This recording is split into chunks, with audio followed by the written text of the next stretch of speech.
দক্ষিণ আফ্রিকার মাটিতে তিন জাতির টুর্নামেন্টে অংশগ্রহণ করছে বাংলাদেশ এমার্জিং দল। দক্ষিণ আফ্রিকা এবং যুক্তরাষ্ট্র এবং বাংলাদেশকে নিয়ে মূলত এই টুর্নামেন্টটা অনুষ্ঠিত হবে। এই ত্রিদেশীয় সিরিজের জন্য দল ঘোষণা করেছে বাংলাদেশ। এই দলটাতে কারা আছে মূলত এই ভিডিওর মাধ্যমে তাই জানবো। যদি চ্যানেলটা এখনও সাবস্ক্রাইব না করে রাখেন তাহলে অবশ্যই চ্যানেলটা সাবস্ক্রাইব করে রাখবেন, কেননা সাবস্ক্রাইব করে রাখলে বিশ্বের যত খেলাধুলা আছে সকল আপডেট পেয়ে যাবে। তাহলে দেরি না করে বাংলাদেশ এমার্জিং দলের স্কোয়াডটা দেখে আসি।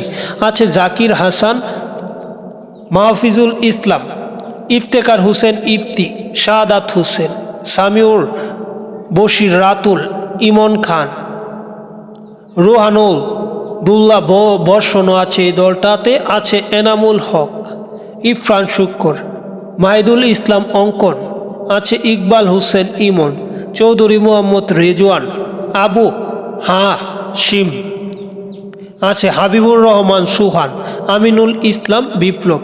মূলত এই যে দলটা দিয়েছে এই দলটা বাংলাদেশের একটা অত্যন্ত তরুণ দল। 1-2 জন ব্যতীত প্রত্যেকে অত্যন্ত তরুণ দল, আর বেশিরভাগ ক্রিকেটারই মূলত Asia cup, under 19 Asia cup জয়ের স্বাদ গ্রহণ করেছে।